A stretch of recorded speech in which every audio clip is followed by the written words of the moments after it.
Et kui mina mõtlen oma lapsepõlve peale, siis see on umbes 80-ndad on ju, ma olen üles kasvanud Aedlinnas, sellises väikses nunnus Aedlinnas või eeslinnas, Tallinna eeslinnas. Ja maavanaema mul ei olnud, kuigi ma teda väga igatsesin, teda ei olnud. Ja saabus suvi, kõik lapsed saadeti vanaema juurde. Ja mina jäin üksi linna. Ja nüüd, kui ma tõesti siia praegu jalutasin, siis ma mõtlesin, et mida ma tegin seal, kui ma parasjagu ei lugenud raamatut, siis ma lihtsalt olin. Ja ma olin väga palju nagu oma fantaasiates ja oma peas. Ja mul oli üks selline tammepuu, kus oli sellised nagu 3 haru ja seal vahel oli selline mõnus pesakene, et seal sai istuda ja tegelikult keegi ju mind ei näinud, aga mina nägin, mis ümberringi toimus.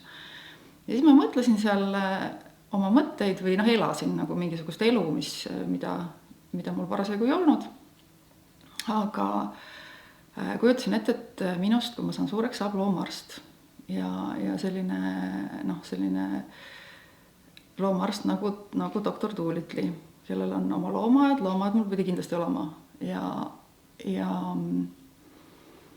selline loomaarst, kellel tõesti kõikidel loomadel hakkab hea tema juures.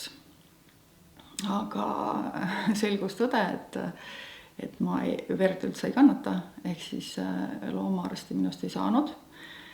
Ja tänasel päeval ma võin vist öelda, et ma kõige rohkem teen oma elus süüa. Ja võib-olla siis söögi tegemisega on ka seotud see lugu, mida ma tahaksin rääkida seoses oma lastega ja nende loodusesse meelitamisega. Et kui lapsed olid mul väiksemad, siis me oleme alati veetnud oma jõululaupäeva ja jõulupühad siis ämma juures Võrumaal suurte metsade vahel.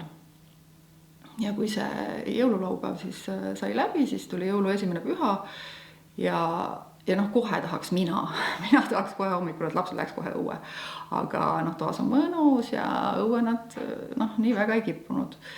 Ja siis ma mõtlesin, et teeks siis lõkke ja teeks lõkke peal süüa, et teeks selle lõuna nagu lõkke peal.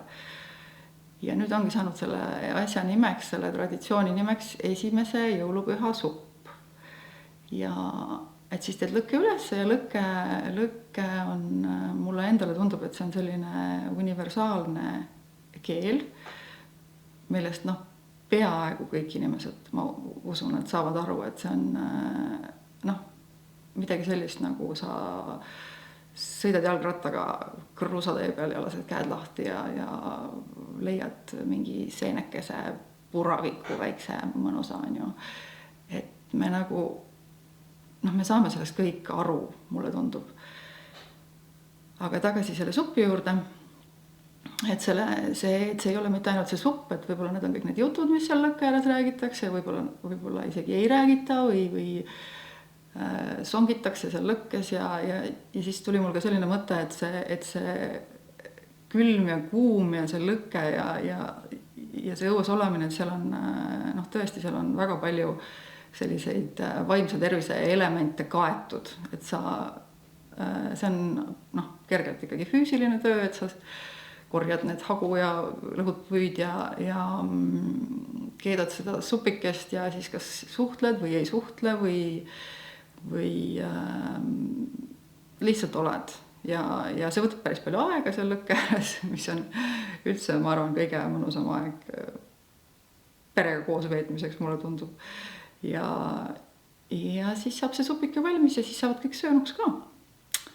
Ehk siis mulle tundub, et see on üks selline mõnus